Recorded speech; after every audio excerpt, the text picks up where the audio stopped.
a meticulously planned execution.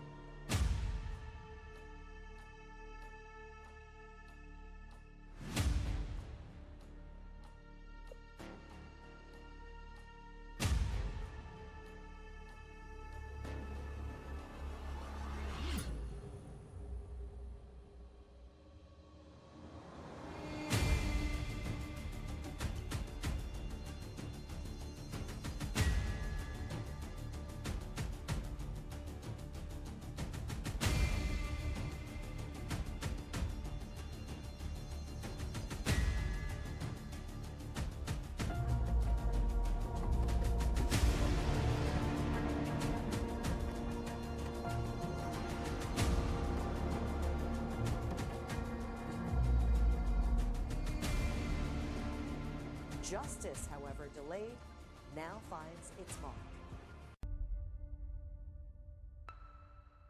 Oh, I didn't realize I had it up. Let's go with y'all, Foster Gamer. Foster Gamer, we in here. His actions were not just a crime Or of in this case, passion, Detective Foss but a once again. meticulously planned execution. I put on the mantle.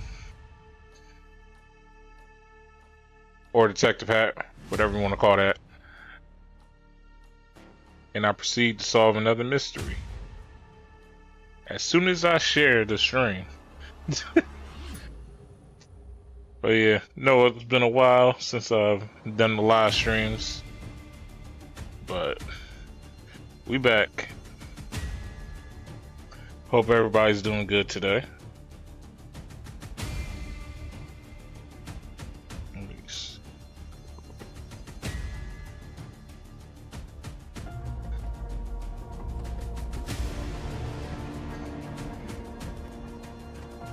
Oh, I should probably check to make sure y'all can even hear me, huh?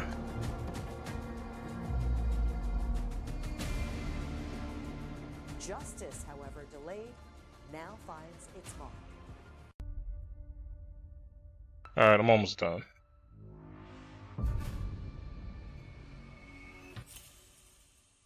His actions were not just a crime of passion, but a meticulous... This is what happens when you do, like, all the stuff. So, just bear with me for, like, another 2-3 minutes.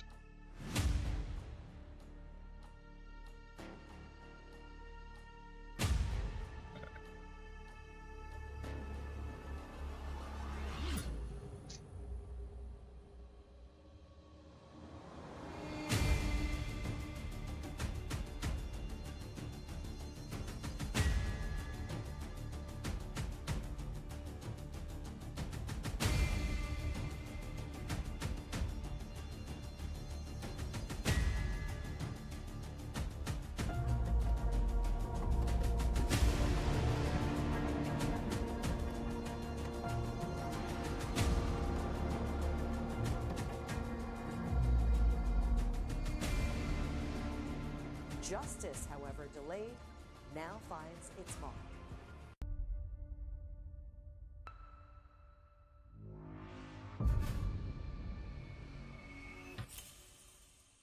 His actions were not just a crime of passion, but a meticulously planned execution.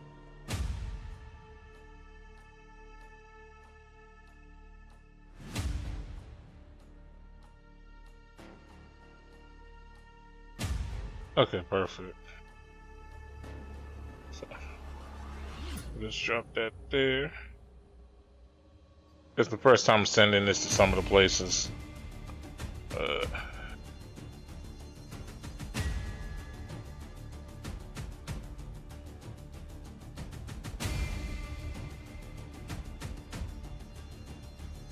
Send that to here.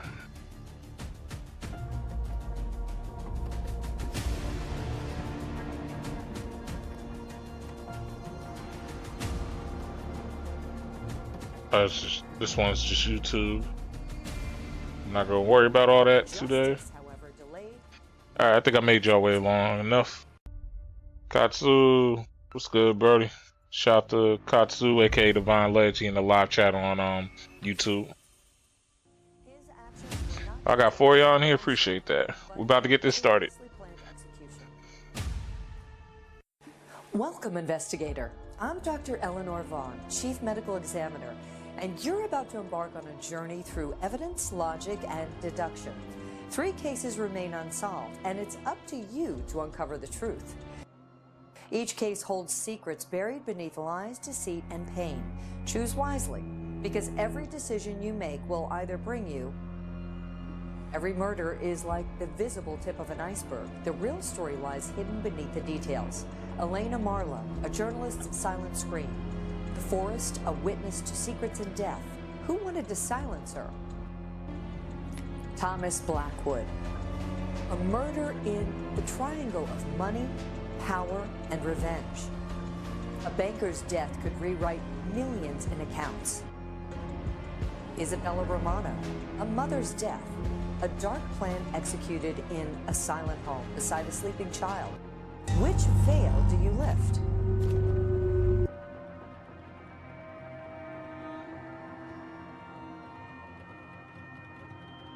Okay, so contribute suspects.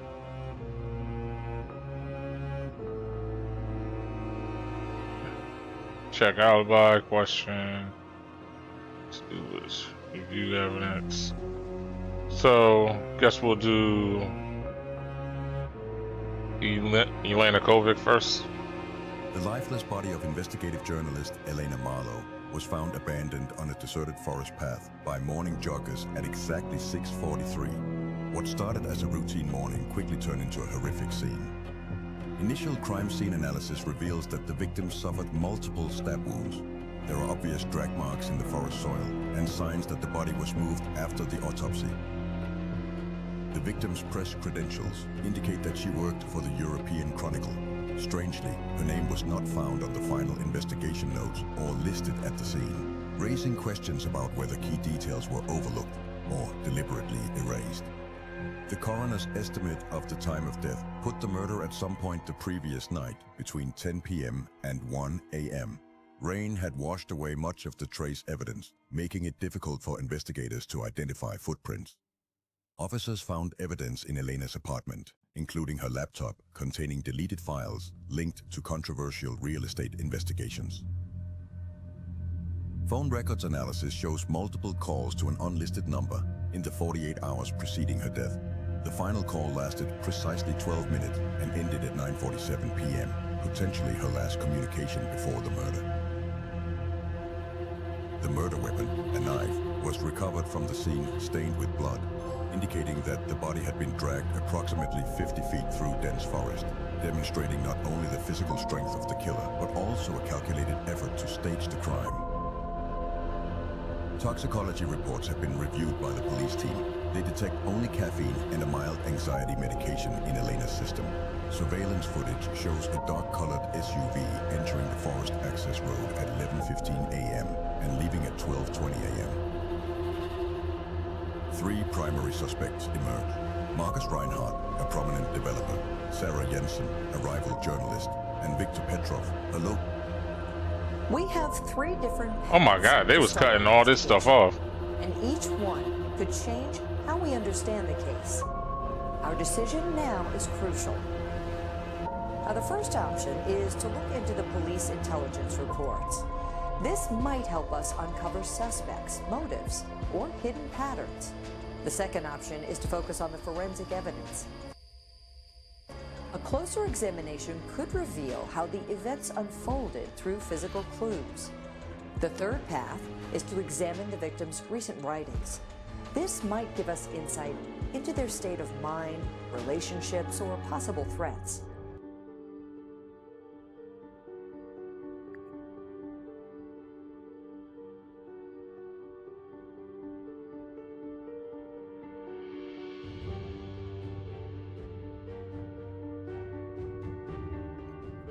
Huh.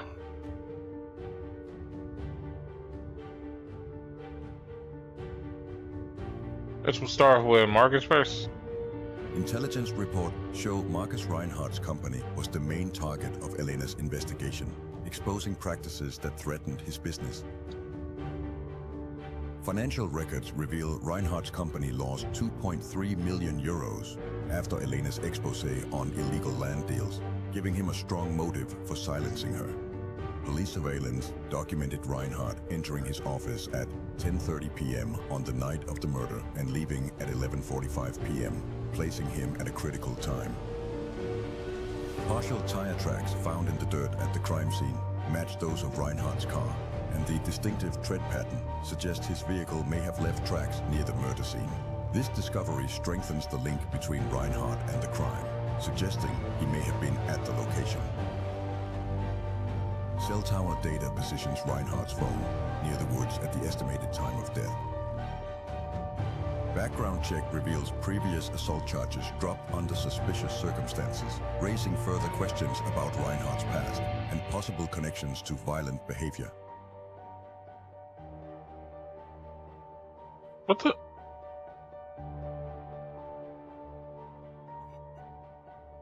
So why? Like, what are we here for? Y'all just like this whole thing's pretty much solved. All right, let's see what we got now. Enhanced blood spatter analysis indicates the assailant was right-handed and approximately 5'11" tall, -6, 1 inch tall. The precision of the wounds suggests someone with physical strength and weapons.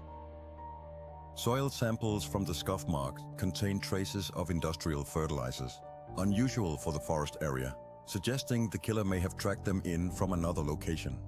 Fiber analysis identifies synthetic materials consistent with high-end outdoor camping equipment. These specialized fibers suggest the perpetrator may have connections to wilderness activities or environmental. Partial fingerprints from Elena's press badge match records Bro, why they in keep the cutting stuff environmental off? activist database.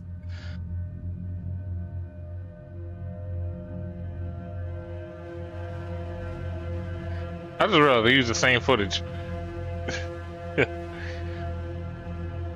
DNA analysis of organic material under Elena's fingernails reveals male chromosomal markers. This crucial evidence confirms a physical struggle occurred, and the victim managed to collect biological evidence from her attacker, offering a vital lead in identifying the perpetrator. The microscopic bits of wood in Elena's clothes match a particular type of timber used in eco-friendly construction.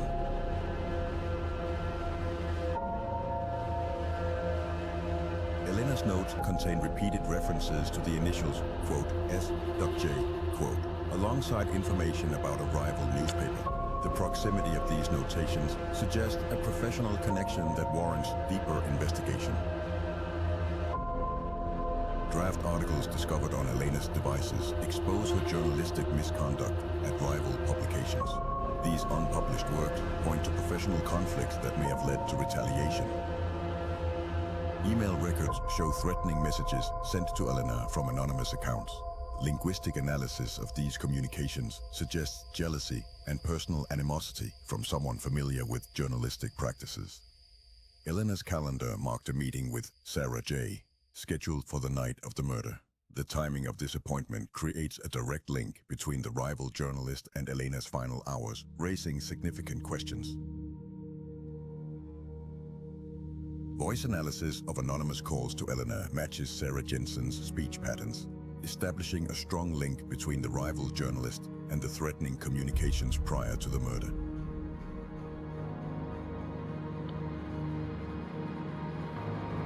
Okay.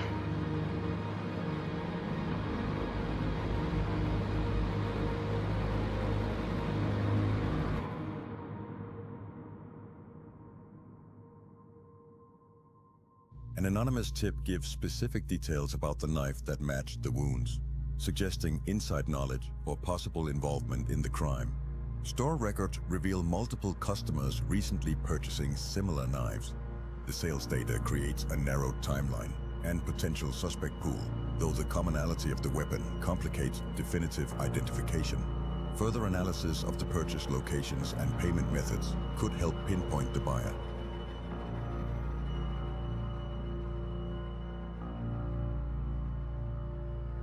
CCTV footage from the store captures a buyer engaging in suspicious behavior.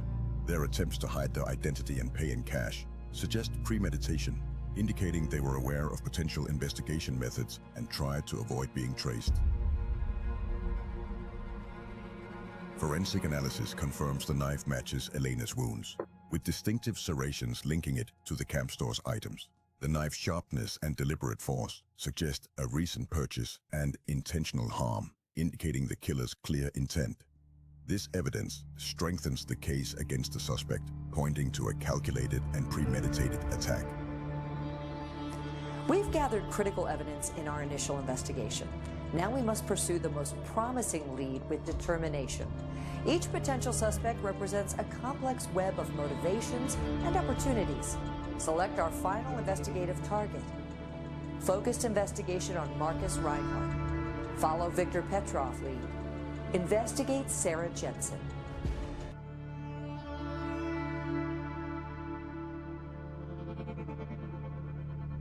Okay.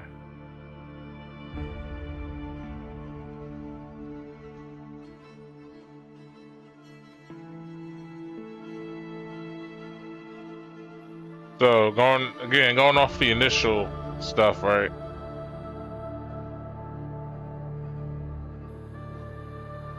Victor Petrov is probably off.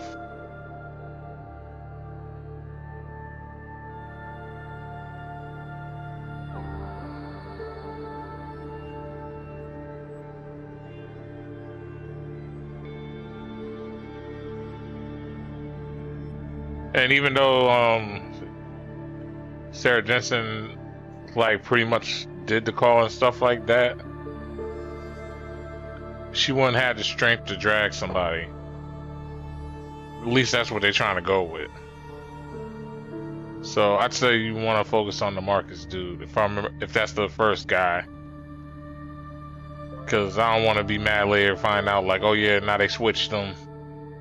Detailed financial investigation uncovers Reinhardt's network of fake companies for money laundering and criminal activity.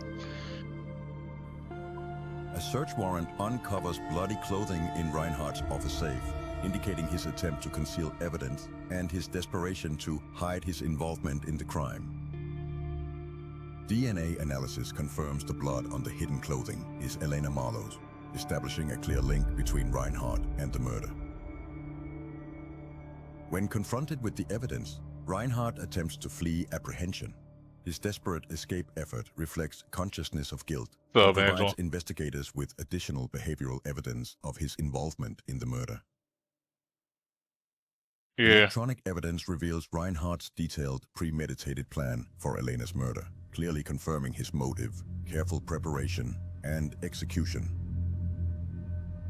Cool. And then I want to investigate Sarah Jensen, because like Victor Petrov I could care less about. The investigation into Sarah Jensen reveals a history of plagiarism and journalistic misconduct. Jensen's laptop contains copied drafts of Marlowe's unpublished work. The stolen IP suggests both motivation and prior unauthorized access to Elena's research, and provides a link to the murdered journalist.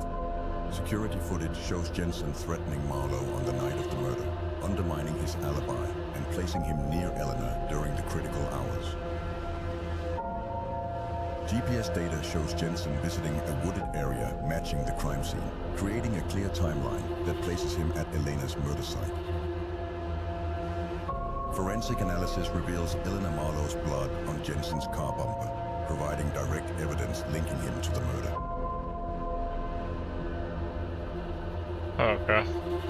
The police raid the eco-camp to capture Petrov, who tries to escape through hidden paths. Secret camera footage reveals that Petrov had been following the victim for a long time.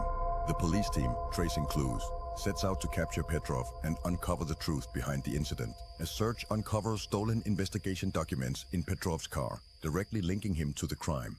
The documents reveal sensitive information, strengthening the case against him and pointing to his involvement in silencing the journalist. Petrov's account of his whereabouts and the night of the incident is scrutinized, revealing contradictions, leading to his arrest for further interrogation. A hidden weapon is found among Petrov's camping gear. Fingerprints and ballistic analysis provide new clues that may change the investigation. What in the world? Detailed financial investigation uncovers Reinhardt's network of fake companies. A search warrant uncovers bloody clothing in Reinhardt's office safe, indicating his attempt to conceal evidence. And DNA analysis confirms the blood when confronted. The investigation into Sarah Jensen's laptop contains copied drafts of Marlowe's unpublished work. The stolen IP suggests both security footage shows Jensen threatening Marlowe on the night of the murder, undermining his alibi and placing him near Eleanor. GPS data shows Jensen visiting a wooded area matching the crime scene, creating a clear timeline. Forensic. So wait, is Jensen the trans? I apologize. I didn't realize that's where he was going about with that. The police raid the eco camp to capture Petrov, who tries to escape through hidden paths. Secret camera footage reveals that Petrov had been following the victim for a long time. Either that, or they missed, or they did the behind the incident. They did the story wrong. Stolen investigation documents in Petrov's car, like they misgendered, linking him to the crime. The documents reveal sensitive information, strengthening the case against him and pointing to his Petrov's hidden weapon.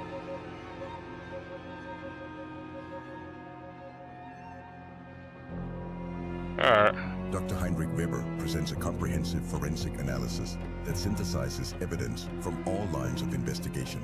Multiple trace elements reveal a complex murder scenario in which intertwined variables suggest a highly calculated perpetrator.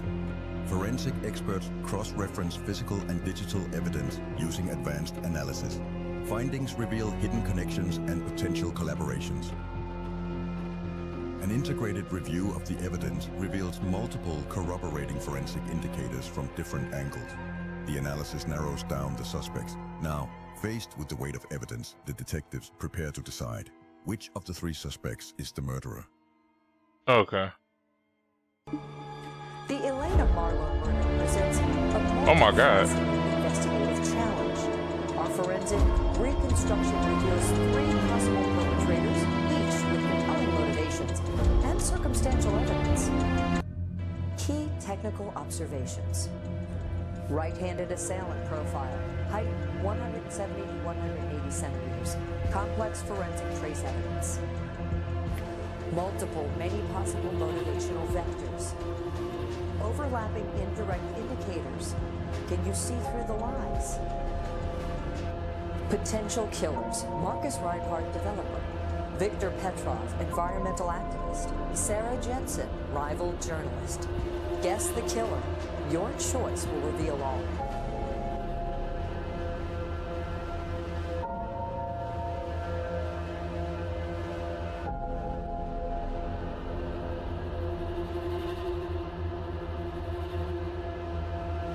Okay, so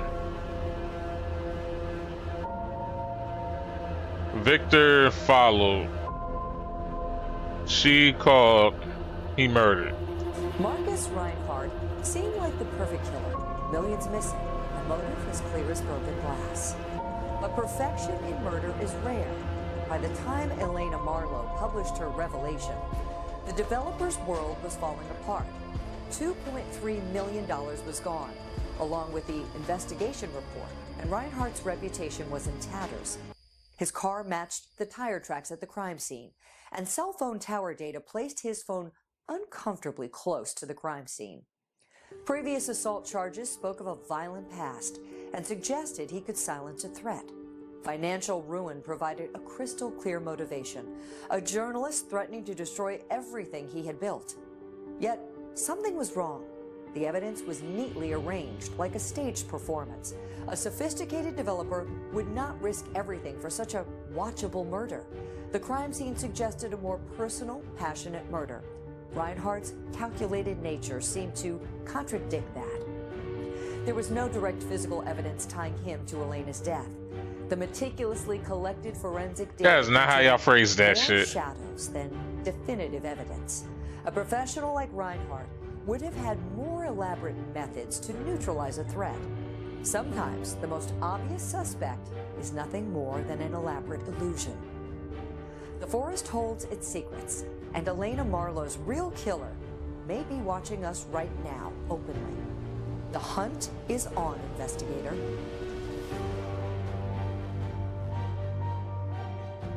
That's insane. Wait, why is it a gray screen?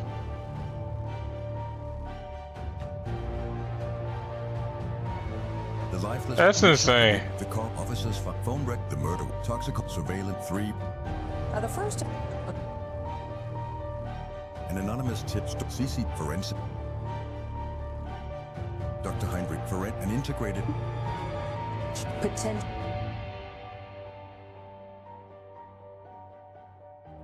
So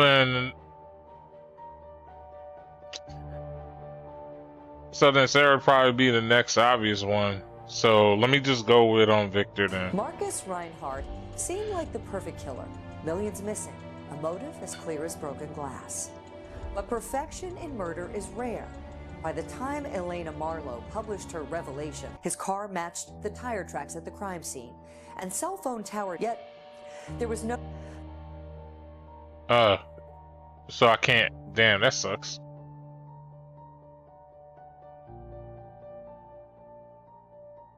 So it would I have to... Damn, that kind of sucks. Oh wait, why'd they make me... Okay, so saved. That's crazy, man.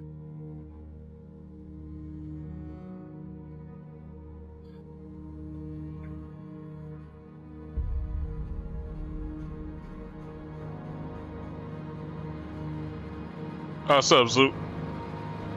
Shout out to Zuki and One here in the live chat on Twitch.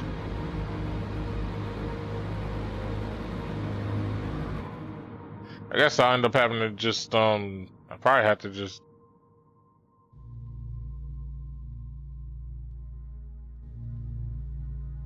that's dumb. So they don't let you.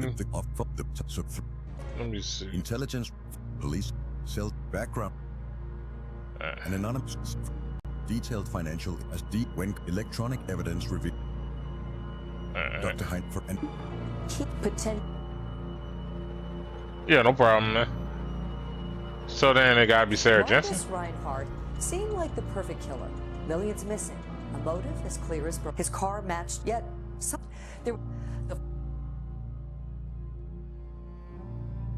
They didn't tell me who the killer was. Alright.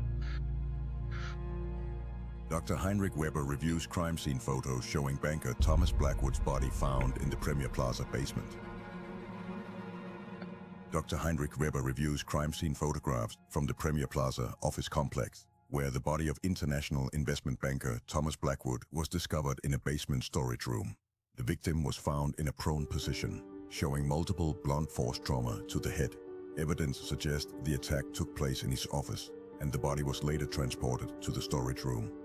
Initial examination reveals several defensive wounds to the victim's hands, indicating a desperate struggle before death. The victim's watch, which was shattered during the attack, stopped at exactly 21:42, probably due to the force of the impact. The office shows clear signs of a violent struggle, with overturned furniture, shattered glass, and blood spatter patterns, all pointing to multiple impacts. These signs suggest the victim fought back fiercely, trying to defend himself. But yeah, there's no problem for him to give the sub. Kind of owed you because of December I was gone. Used at 1930, marking his last known movement in the building. The security cameras on the executive floor were disabled between 21 o'clock and 22:15, creating a window of opportunity for the killer. This suggests the attacker had knowledge of the security system, making it more likely the crime was planned and deliberate. Victim's phone reveals multiple threatening messages regarding a failed investment scheme that cost clients millions. The messages, sent by several different contacts, indicate a growing sense of frustration and anger from those affected. Some of the messages hint at a personal vendetta, suggesting the victim had made powerful enemies in the business world. The storage room, which usually requires separate security access, shows clear signs of tampering with the locking system. This tampering suggests that the perpetrator had specific knowledge of the security protocols in place and may have deliberately bypassed them in order to move the victim's body. It also raises questions about whether the killer had inside knowledge. Autopsy reveals death occurred between 21:30 and 22 o'clock. Several employees reported unusual behavior from the victim in the days leading up to his death, including heated arguments and signs of stress. This suggests potential conflicts with a colleague or business partner. 3 main suspects have been identified: Lawrence Chen, the head of a rival firm; Maria Delgado, a former client who lost millions of dollars; and Peter Schmidt, a recently fired security chief. Each had a motive that raised questions about their involvement in the murder. Investigators are investigating their possible connections to the crime. I know they really don't have him with a silencer. As chief medical examiner, I find myself confronted with a fascinating convergence of forensic evidence. The brutality of this crime presents us with distinct investigative pathways, each offering unique insights into the perpetrator's methodology and psychology. Now, choose our primary focus. Review building security logs, technical analysis of access patterns. Examine autopsy findings, detailed forensic pathology. Investigate financial records. Follow the money trail.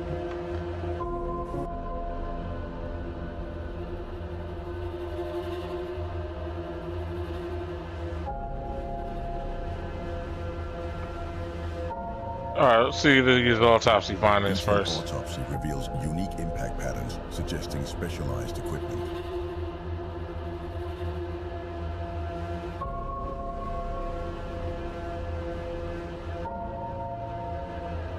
Trace evidence includes high-end carpet fibers from the rival firm's office building, indicating Schmidt may have been at the scene before the murder occurred.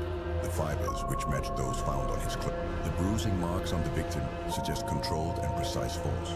The specific placement and depth of the bruises suggest that the attacker used a well-practiced technique, likely targeting vulnerable areas of the body. DNA found under the victim's fingernails matched a profile linking to the attacker. The time of death closely matches Lawrence Chen's known training schedule. This coincidence raises questions about where he was in the critical window for the murder. Given that Chen had a disciplined routine, and that the murder occurred during his regular training session, this timing suggests a possible connection. The victim's defensive wounds suggest the attacker was left-handed, as the strikes appear to come from a dominant left hand. Security logs reveal Peter Schmidt's access card was used after his termination date, indicating unauthorized access. Camera footage shows Schmidt arguing with victim 2 days before murder. Building maintenance records indicate Schmidt knew blind spots in security system. Schmidt's personal keycard accessed multiple restricted areas night of murder. The security office is plunged into darkness as cameras go offline. Schmidt launches a swift raid, moving with precision through the space. Evidence shows Schmidt tampered with backup security systems, disabling key cameras and alarm triggers. Financial records reveal significant fund transfers to offshore accounts, pointing to potential money laundering activities. These transfers, traced back to Lawrence Chen's firm, suggest he may have been involved in illicit financial schemes. Investigators are now focusing on these irregularities as a possible motive for the murder. Maria Delgado's life savings vanished in a fraudulent investment scheme orchestrated by Thomas Blackwood. The substantial financial loss devastated her, leaving her financially ruined and emotionally shattered. Evidence shows Delgado had confronted Blackwood multiple times about her lost funds, growing increasingly desperate and angry. This financial betrayal provides a strong motive for revenge, making her a key suspect in the investigation. Evidence from Blackwood's personal files reveals he had been blackmailing multiple clients, including Maria Delgado. He used threats of exposing their financial missteps to force compliance. The discovery of these extortion on the night of the murder, Delgado's phone GPS data placed him near the building, raising suspicions of his involvement. Although security cameras failed to capture him directly, this absence could mean that he didn't enter the building himself. Instead, it suggests that Delgado may have organized the crime by instructing someone else to carry out the act on his behalf. Security footage confirms Delgado did not enter the building herself. Instead, a person acting on her behalf, likely an assistant, was seen entering in business attire. This raises the question, Or someone that was this person fired. following Delgado's orders or involved in the events that night? After the victim's death, threatening letters sent from Delgado's account were revealed, confirming that Delgado was directly responsible for the ominous threats. Good now. Oh shoot. I think you're the first one to actually use the emoji. piece of evidence potentially linked to the killer was the special trophy found in the victim's office. Trace evidence suggests the killer used the service elevator to transport the victim's body, likely to avoid detection by the main security cameras. Surveillance footage from inside the elevator shows signs of a struggle, with the victim's bloodstains on the floor and walls. Partial fingerprints recovered from the trophy base reveal a potential link to the perpetrator, suggesting they may have touched it during or after the crime. When the body was moved to the storage room, most of the drag marks in the elevator were clean. Could the building's janitorial staff have been involved in this? Our initial investigation has yielded compelling evidence, colleagues. The forensic narrative is taking shape, but crucial pieces remain elusive. The blood spatter patterns tell a story of rage, yet the precision of the body's relocation suggests methodical planning. Select our final investigative focus. Focus on Peter Schmidt's security access, technical expertise analysis. Investigate Lawrence Chen's connections, physical combat expertise evaluation. Pursue Maria Delgado lead, financial motivation assessment.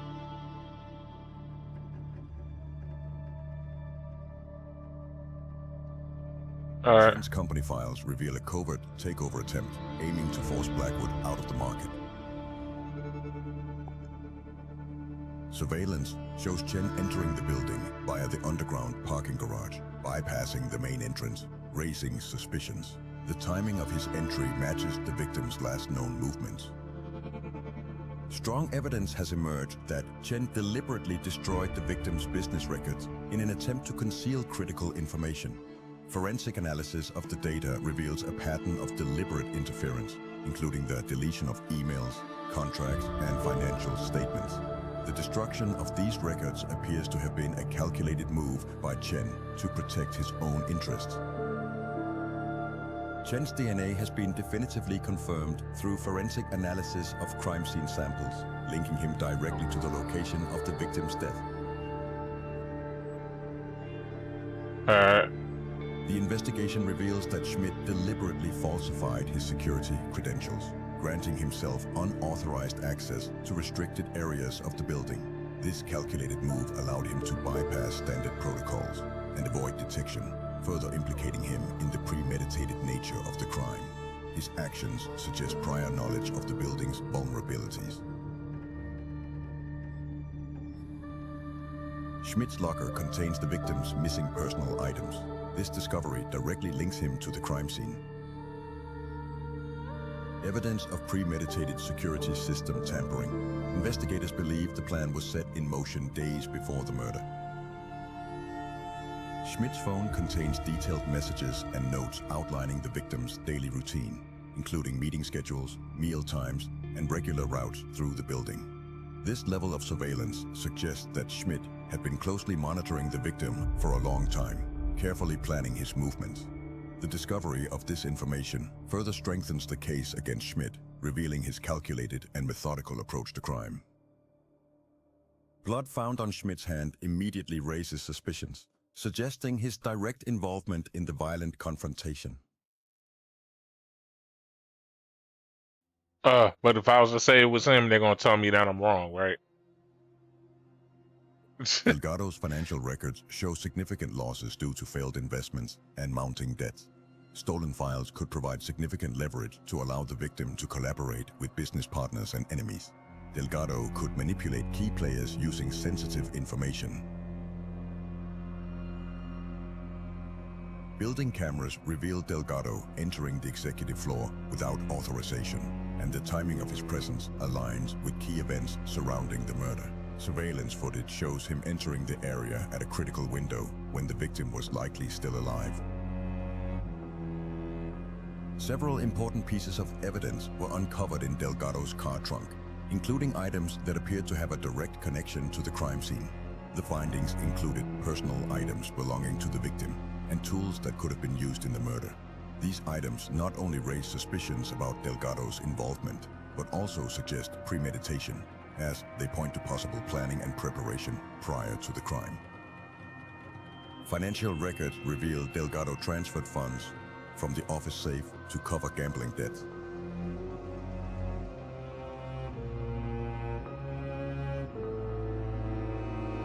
Delgado faces certain prosecution for theft, but Detective Park's suspicions deepen as evidence connects him to the crime scene.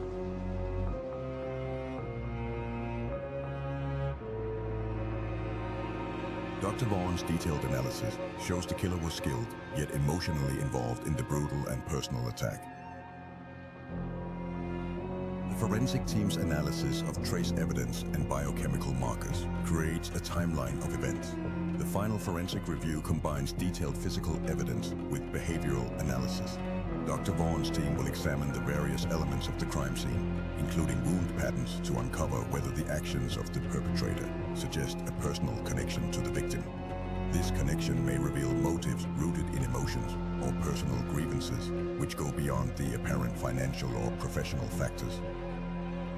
Fellow investigator, the Thomas Blackwood case presents us with one of the most intriguing forensic puzzles I've encountered.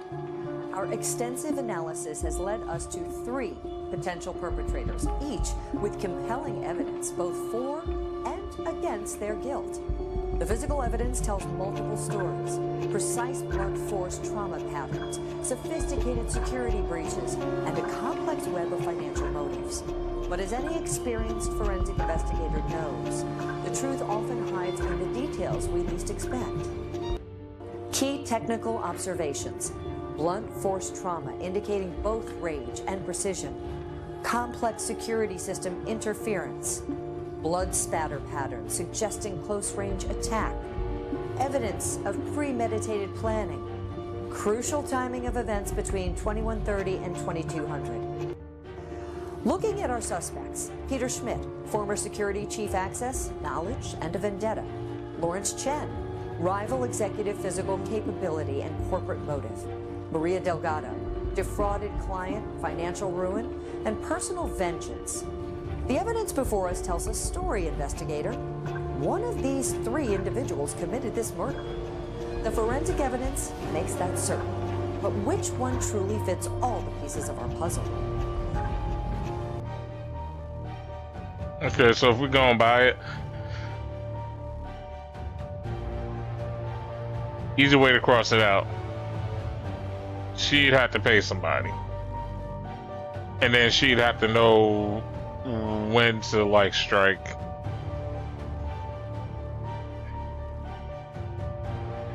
Like, it'd be a little bit on the more difficult side for her.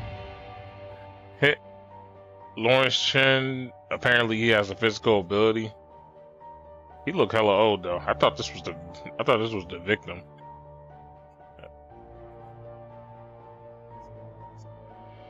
And then with Peter Smith,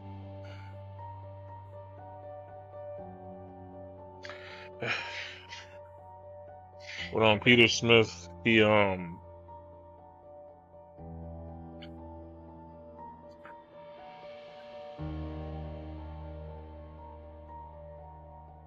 honestly, he kind of has everything. All right, let's go with Lawrence Chen. In the end, the truth was unmistakable. The killer was Peter Schmidt, the recently fired security chief. His motive was revenge, fueled by humiliation and the financial ruin that followed his dismissal. The evidence was there in the... I knew it, man. I got that one right, but I just had a feeling it was gonna be like, no. It was gonna be Lawrence somehow. But he had everything to do. The lifeless. So wait. Office phone. The toxic surveil 3. Intelligent partial tire tracks found in background. An anonymous store CCTV forensic. Alright. Potential.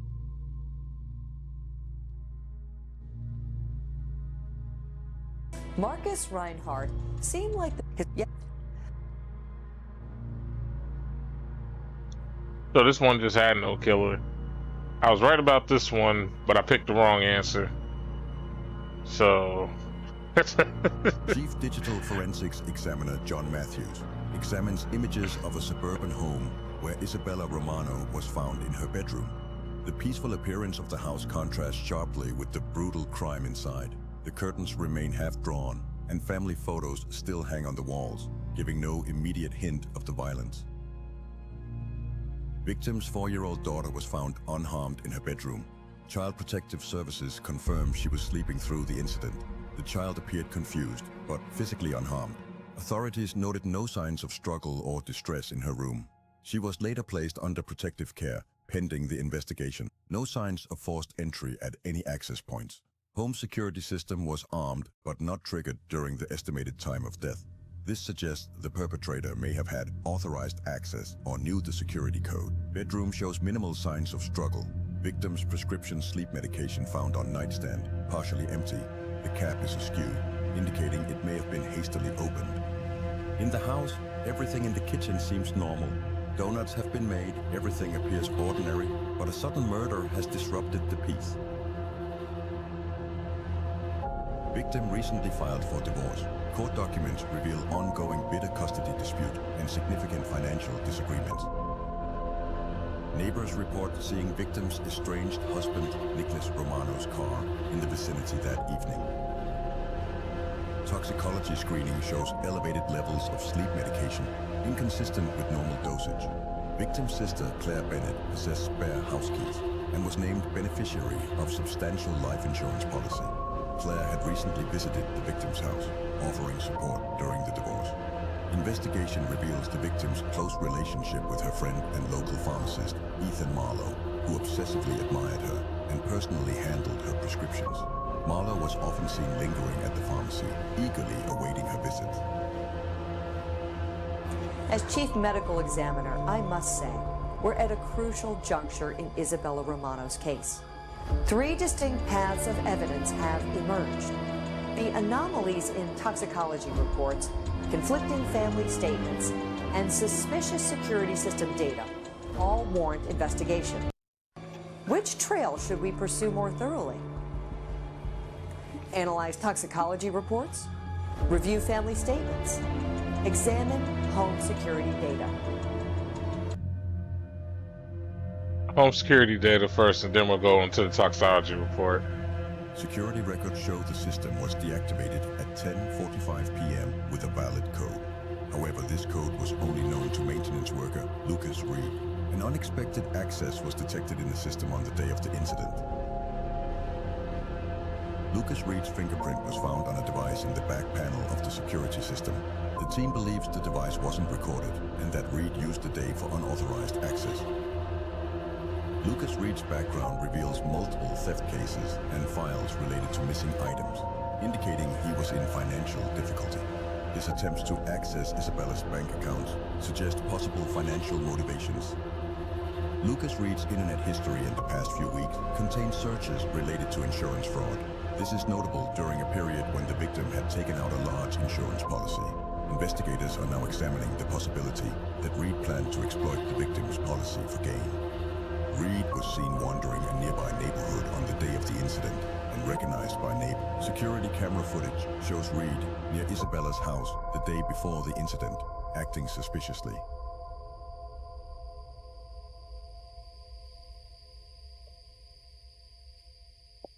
Detailed toxicology reveals multiple pharmaceutical compounds in victim's system. Prescription records show unusual refill patterns. Lab analysis shows medication was tampered with, concentration altered. This suggests Marlowe's pharmacy records revealed discrepancies in inventory. Several prescriptions were listed as filled, yet the medication was unaccounted for. A broken porcelain bowl was found on the kitchen counter. The pieces were scattered irregularly, as if they had been pushed forcefully rather than dropped. Dark stains that appeared to have been wiped were noticed among the fragments. The odd placement of the pieces suggests a struggle may have occurred in the kitchen. Analyses confirm the presence of human blood on some pieces of the porcelain bowl. 2 separate police teams questioned Nicholas Romano at different times. The first team thoroughly examined the tension in the divorce process and the disputes over child custody. Romano argued that the disputes were normal. He claimed that the situation was stressful, but that it hadn't escalated to violence. Despite his calm demeanor, he appeared to become more defensive as the questions dug deeper into his personal life. The second police team identified contradictions in Nicholas Romano's account for the night of the incident. In his first statement, he said he was at home all night, but in his second interrogation, he stated that he went out but couldn't remember the time. This sudden shift in his story raised suspicions, especially since he had initially been adamant about being home.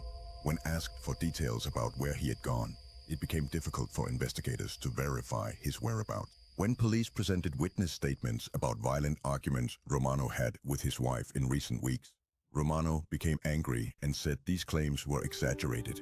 However, a neighbor confirmed hearing shouting from the house a few days earlier. During questioning, police revealed that Romano's cell phone location data didn't match his statement. While he claimed to be home all night, his phone had moved near the victim's house at the estimated time of death. This inconsistency placed him at the scene, directly contradicting his earlier claims. When confronted with the evidence, Romano became defensive and struggled to offer a convincing explanation. Police showed Romano footage obtained from neighbors' security cameras. When asked if the car rapidly leaving the victim's street at 11:50 p.m. belonged to him, he first denied recognition, then dismissed it, saying it might be similar. In the later stages of questioning, police placed a drawing made by his young daughter on the table. The child had drawn the silhouette of her father.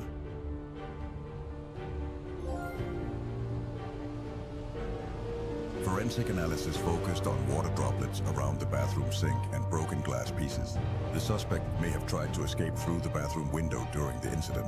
Also, blood stains in the bathroom indicate force during the murder. The debris in the bathroom shows cut marks on the victim's hand, indicating that the attacker continued to harm the victim's body. Even when the attacker was vulnerable, there are signs of a violent struggle on the victim's body recently. In the forensic analysis of the bathroom, no traces of toxic substances were found, but microscopic wounds on the victim's body indicate a planned attack. Additionally, fibers on the rug show the victim screamed before being killed. New evidence examination in the bathroom reveals that the incident was deliberately prepared.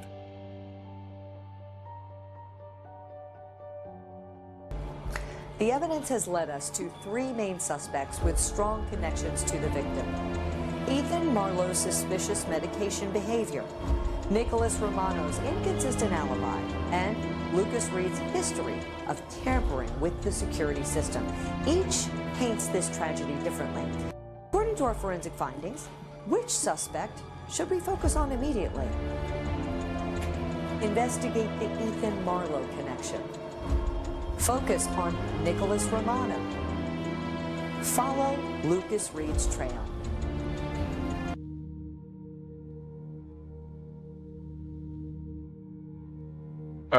I say we follow Lucas Reed's trail first. In-depth investigations at the detective's office revealed that Lucas Reed owed large amounts of money to local loan sharks and frequently stole from Isabella's homes to cover his debts. This financial strain likely motivated his criminal actions. After a detailed examination of the office, the jewelry Reed stole is found among his personal belongings. These items match Isabella's missing items exactly. The unique markings and designs of the items confirm their authenticity and strengthen the case against him. This discovery further ties Reed to the crime scene. Reed's DNA on Isabella's pillowcase and security panel confirms his presence in the house during the murder, further implicating him in the crime.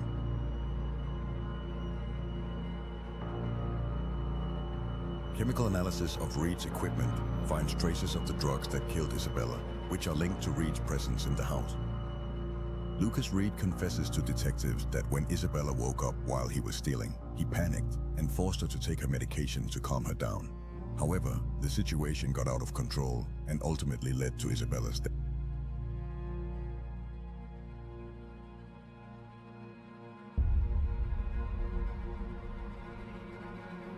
So he pretty much admitted it at this point. Ethan Marlowe is subjected to intense pressure in the interrogation room. Marlowe's private records reveal he obsessively detailed Isabella's medication schedule and daily activities. During questioning, these records are clearly visible on the table. Marlowe struggles to deny the records and becomes visibly uncomfortable as investigators confront him with the damning evidence. Laboratory results confirm that Marlowe altered the dosage of Isabella's medications. Initially resistant to confessing during questioning, Marlowe is forced to face the results. Panic appears in his eyes as the weight of the evidence becomes undeniable. He hesitates, visibly breaking down under the pressure. Pharmacy camera footage shows Marlowe carefully manipulating Isabella's prescription. Seeing the footage, Marlowe tries to deny the scenes he secretly watched, but his defense weakens. His face turns pale and his hands tremble, betraying his nervousness. He knows the evidence is Can't do that in an interrogation, yo. Broken porcelain bowl in Isabella's kitchen. When confronted with the evidence, Ethan Marlowe, unable to escape the mounting pressure, finally cracks under the weight of the evidence and confesses. With a trembling voice, he admits his deep obsession with Isabella and his overwhelming fear of losing her. His infatuation had spiraled out of control, clouding his judgment and leading him to a desperate act. Marlowe explains that he had carefully studied her medical history, becoming intimately familiar with her medication regimen.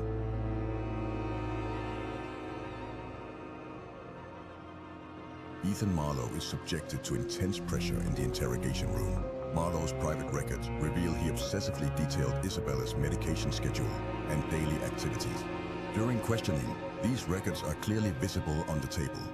Marlowe struggles to deny the records and becomes visibly uncomfortable as investigators confront him with the damning evidence. Laboratory results confirm that Marlowe altered the dosage of Isabella's medications. Initially resistant to confessing during questioning, Marlowe is forced to face the results. Panic appears in his eyes as the pharmacy camera footage shows Marlowe's fingerprints are found on the broken porcelain bowl in Isabella's kitchen. When confronted with the evidence, Ethan Marlowe, unable to escape the mounting pressure, finally cracks under the weight of the evidence. Lucas Reed owed money to local loan sharks and often stole from Isabella's home to cover his debt. After examination, stolen jewelry is found among Reed's belongings. The drawing shows Romano in Isabella's room, a key clue. Romano's fingerprints are found on Isabella's medication bottle, despite his claim that he hadn't been. A neighbor's security camera shows Romano's car near Isabella's house at the time of death. What in the world? Lucas Reed owed money to local loan sharks and often stole from Isabella's home to cover his debts. After examination, stolen jewelry is found among Reed's belongings. The drawing shows Romano in Isabella's room, a key clue. Romano's fingerprints are found on Isabella's medication bottle, despite his claim that he hadn't been to. A neighbor's security camera shows Romano's car near Isabella's house at the time of death. Bruh, that is crazy. Alright. The detective carefully reads the final toxicology report in the office. The report reveals that the compounds detected in Isabella's blood were a complex mixture requiring professional expertise. All the toxic compounds came from different sources, and this mixture was not a simple poisoning or accidental drug interaction. Dr. Vaughan's analysis highlights key connections to Isabella's death. Ethan Marlowe's obsessive behavior and close relationship with the victim make him a strong suspect. Claire Bennett, Isabella's life insurance beneficiary, raises suspicions of financial motive. Nicholas Romano's divorce and contradictory statements suggest his possible. We've reached a critical point in the Isabella Romano case. I have presented all the forensic evidence. Which suspect do you believe is responsible for Isabella's death? When making your decision, the evidence must indicate the guilty party beyond any reasonable doubt. Ethan Marlowe, Nicholas Romano, Lucas Reed.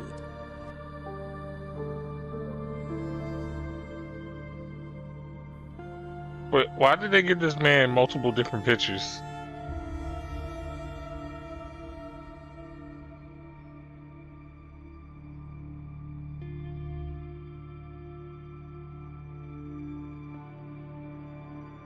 Yeah, he too scared. They said it was planned out. I don't think he planned it out enough. I think he was just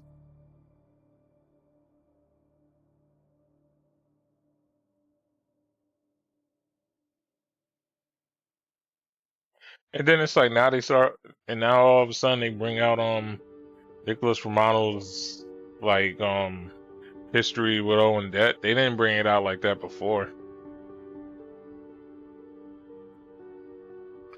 But you telling me both these two decide to rob the house on the same night? What are the chances of that, man?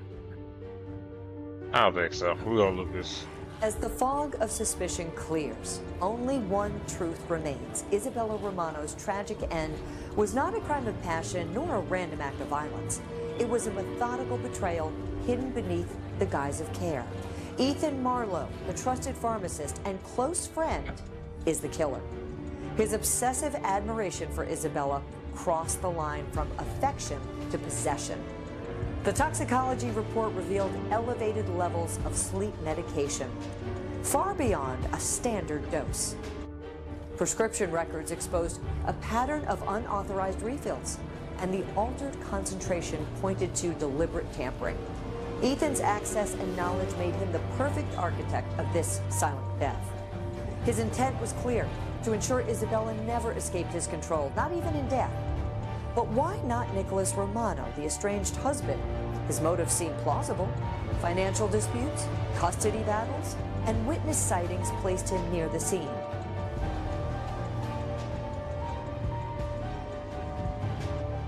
Yet the security system's untouched status contradicted a forced entry.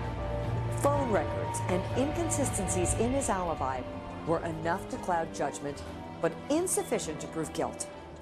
Nicholas's flaws were many, but premeditated murder was not among them. So why now Lucas Reed?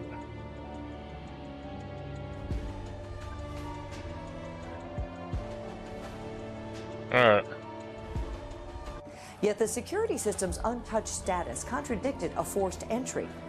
Phone records and inconsistencies in his alibi were enough to cloud judgment, but insufficient to prove guilt. Nicholas's flaws were many, but premeditated murder was not among them. Yo, they messed up this whole thing.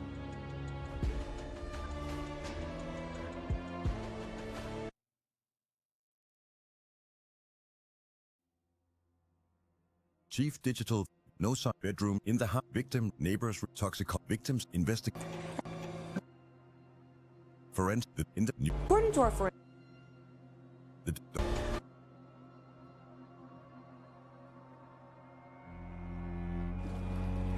As the fog of suspicion, prescription records exposed a pattern of unauthorized, yet the security system's untouched status contradicted a But that's not what y'all said before. Y'all said somebody tampered with it the night of. I know I'm reading that right. Alright. Fair enough.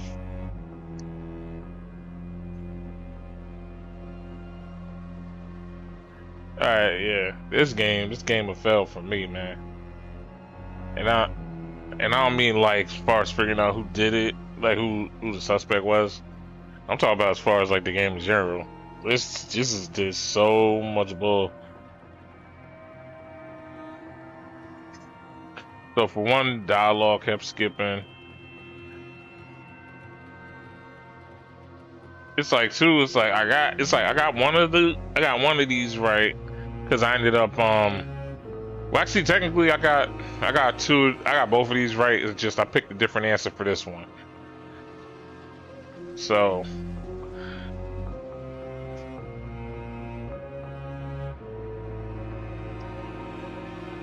yeah, this is definitely one of them games. I think I got this for like 99 cents. I can see now why. So for a 99-cent game, so we get this. We get this a 3 out of 5.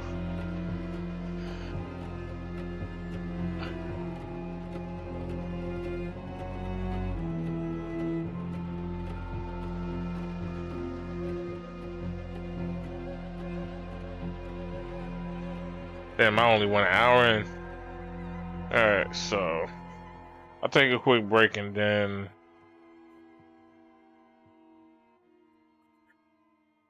Well, not a quick break, but you know what I mean. I'll take a break.